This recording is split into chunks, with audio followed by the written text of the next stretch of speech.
Estamos de volta ao último bloco do Tira Dúvidas de hoje, que conta agora com a presença das professoras Viviane Soares, de História, e da professora Maria Dirce Gontijo, de História também, na área de Ciências Humanas, todas as duas. Participe você também dessa conversa, ligue para o nosso telefone fixo ou envie uma mensagem para o nosso WhatsApp. Estamos esperando a sua participação. Enquanto você envia suas dúvidas, nós vamos relembrar algumas aulas de História. Então, professora Didi, seja muito bem-vinda conosco. Obrigada, Cláudia. Quais foram os conteúdos abordados nas suas aulas de hoje? Bom dia, alunos, né?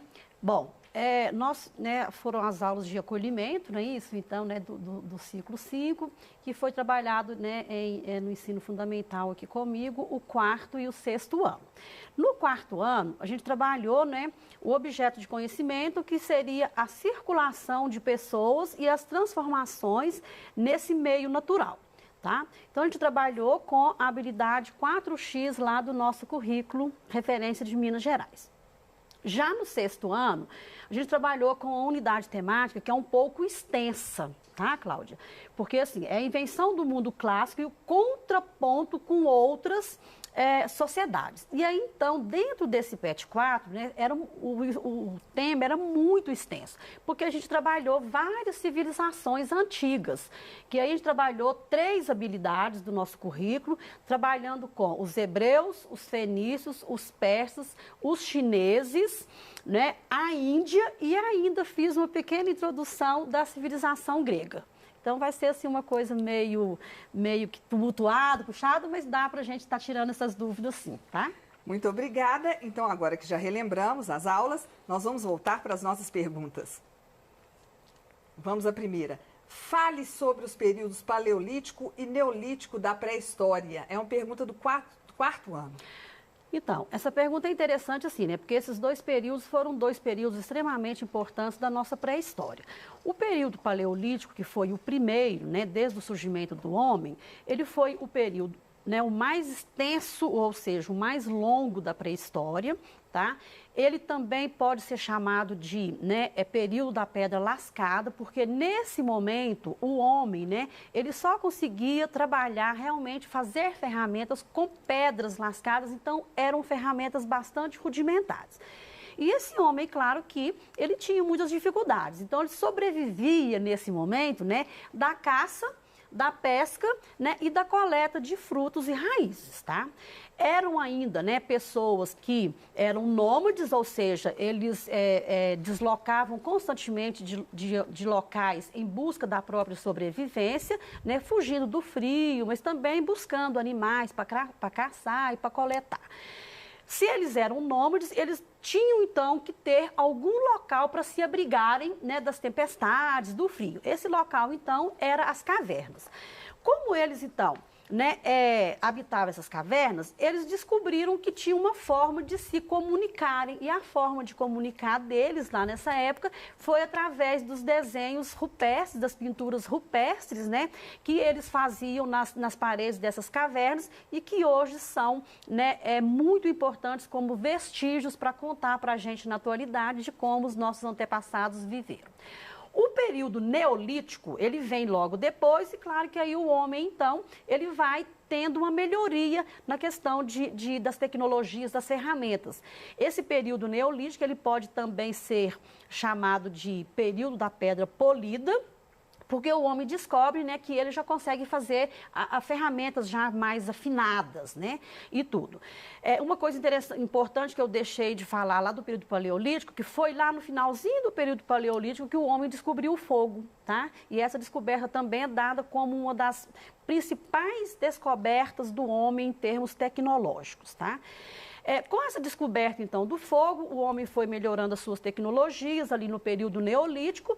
Aí, então, no período neolítico, uma das coisas, né, muito importantes é o quê? Eles conseguem descobrir, né, a agricultura e a domesticação de animais, que a gente fala que aí, dentro do neolítico, o período dele que foi muito importante foi a Revolução Agrícola. Aí o homem, então, ele deixa de ser nômade e passa a ser sedentário, tendo aí, então, uma qualidade de vida muito melhor do que no período anterior, tá?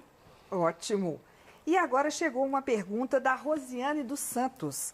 Ela é da escola Professor Afonso, aqui de Belo Horizonte. Ela está no 2º ano. Qual é a diferença entre tríplice aliança e tríplice entente? Ambas tinham alianças diplomáticas? Olá, Rosiane. Muito obrigada pela pergunta, mais uma vez, sempre participando com a gente. Um grande abraço, viu? Bom, então vamos lá. A gente está falando de alianças na Primeira Guerra Mundial, né? Então, Tríplice Aliança foi uma aliança que era composta pela Alemanha, o Império Austro-Húngaro e a Itália. Mais tarde, né, a gente tem a saída da Itália e entra o Império Turco-Otomano. Agora, a Tríplice Entente, ela é formada pela Inglaterra, a França e a Rússia. No ano de 1917, a Rússia entra, né, em um processo revolucionário, aí o país sai da guerra e os Estados Unidos entram. Então, as duas alianças elas têm uma alteração, né?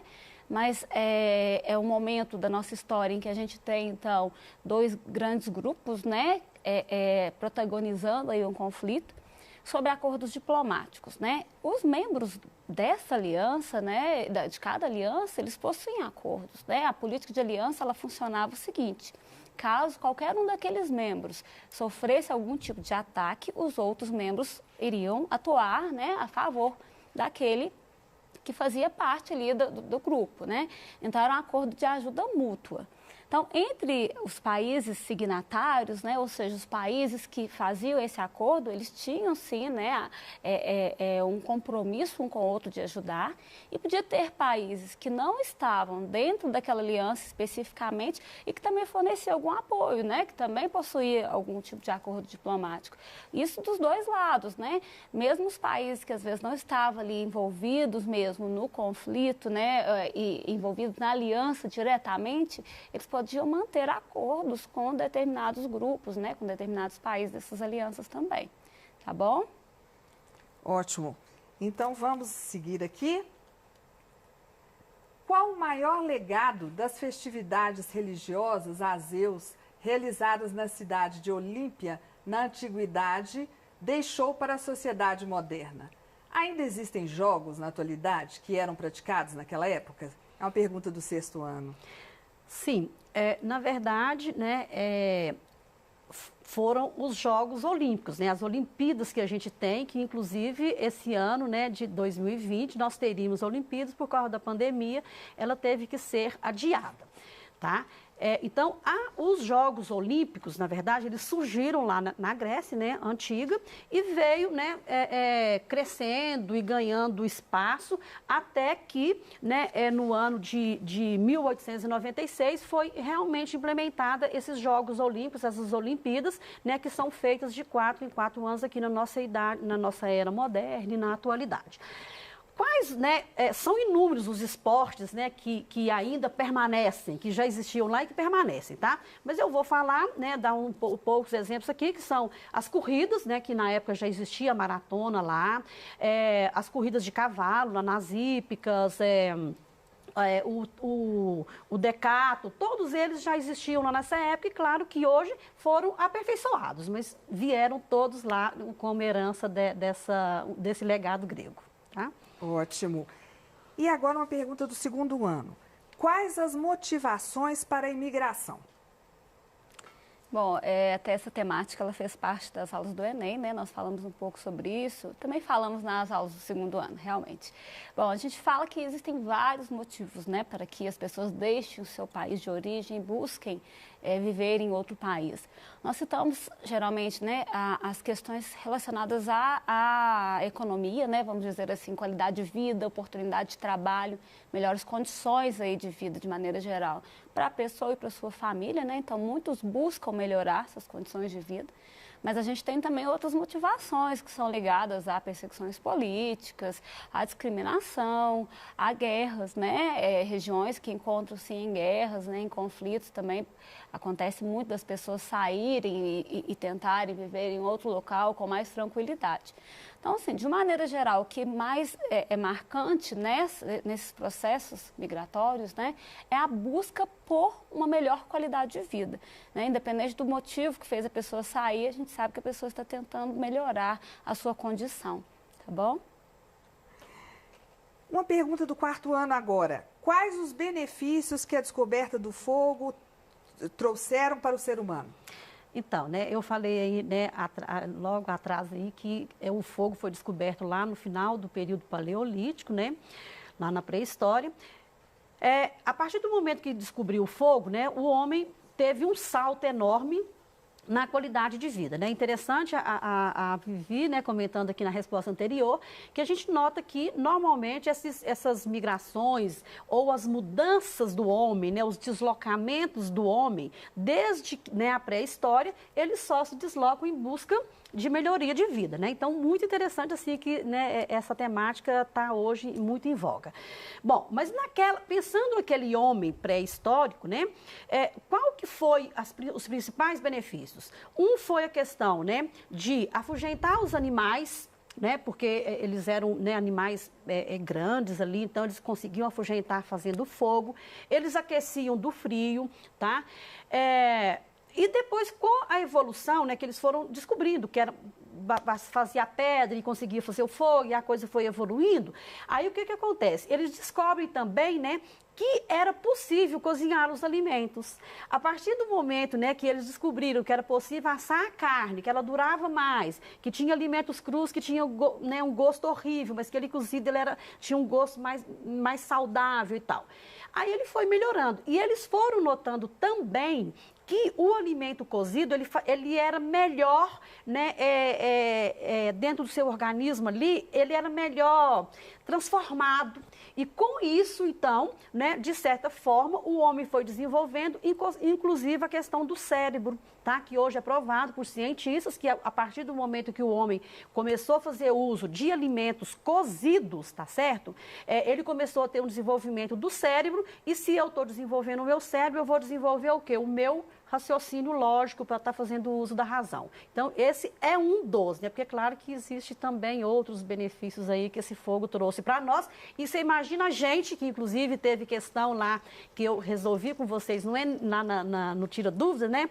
Nas aulas de acolhimento, falando disso, né? Que se o fogo, imagina a gente hoje, se a gente não tivesse acesso ao fogo, como seríamos? Nossa, tá? Mãe. E aqui, olha, uma pergunta, uma curiosidade aqui do 6º ano. Qual atividade econômica foi beneficiada pelo desenvolvimento do alfabeto com 22 consoantes, criado pelos fenícios? Então, antes dos fenícios descobrirem esse alfabeto, né, a gente teve outras escritas, né, e tudo. Mas quando eles descobrem esse alfabeto com 22 letras, tá, que a gente chama de alfabeto fonético, realmente facilitou muito, gente. O quê? As transações comerciais. Porque antes, eles, nas negociações deles, nas trocas, eles tinham que ficar decorando símbolos, porque a escrita era só em forma de símbolo, né? Escrita egípcia e tal. Aí o que acontece? A partir do momento que eles descobrem esse alfabeto fonético, que eles fazem esse alfabeto, eles conseguem então estar anotando todas as transações comerciais. Isso daí favoreceu em muito, então, a vida desse povo, né, quanto ao comércio, e esse comércio expandiu por todas as regiões lá da época, tá? Ficou esclarecido. Vamos à próxima. Quais as razões para a crise do segundo reinado? É uma pergunta do 2º ano. Então, nós podemos tratar de várias razões para essa crise, né? O imperador Dom Pedro II, ele teve aí, né, uma diminuição muito grande do apoio, né? Na verdade, ele perde o apoio. Mas nós temos algumas questões que são mais específicas, né, relacionadas a essa crise, que nós podemos citar dentre tantas outras, né? Então, a gente cita 3 questões. A questão militar, a questão política, né, que é relacionada à religião, a questão militar, a questão religiosa, né, havia trocado. E também a gente tem a questão abolicionista. Questão militar faz referência à atuação do Exército mesmo, né, que começa aí a exigir maior participação política, né, começa a questionar a monarquia, se ela seria ou não viável para o Brasil, né, e defender até mesmo a República. A questão religiosa, ela está relacionada a um descompasso entre a Igreja e Dom Pedro II, né, muito também referindo-se à questão aí do controle mesmo, né, de como que Dom Pedro II ele agia de forma autoritária e interferia nas decisões da Igreja, né? Inclusive uma das decisões que foram tomadas aí, né, de proibição da participação de maçons e dos cultos dos maçons, né? E Dom Pedro ele não quis aceitar a determinação da Igreja, então havia divergências. E a gente pode falar também aí da questão abolicionista que está tanto de um lado as pressões para que a abolição acontecesse, quanto de outro lado a gente tem a pressão daqueles que possuíam escravizados, querendo que o Estado indenizasse, né? Então, assim, a gente costuma falar que esse segundo reinado, principalmente esses anos finais, né, eles foram anos bastante conturbados para Dom Pedro II e acaba, né, que vai culminar aí com a proclamação da República. Muito obrigada, professora Vivi. E estamos chegando ao final de mais um Tira Dúvidas de Ciências Humanas. Ficou alguma dúvida? Acesse o aplicativo Conexão Escola e envie a sua pergunta diretamente para o seu professor. Eu quero lembrar que o acesso ao aplicativo é gratuito e não consome os dados da sua internet. Você pode consultar também o seu PET, o Plano de Estudo Tutorado, que está disponível gratuitamente para download no nosso site estudeemcasa.educação.mg.gov.br. E claro, você pode assistir às nossas aulas quantas vezes quiser nas nossas plataformas digitais. Eu agradeço a presença dos nossos professores e intérpretes de Libras e principalmente a sua participação. Um grande abraço e continue assistindo a nossa programação. Até a próxima!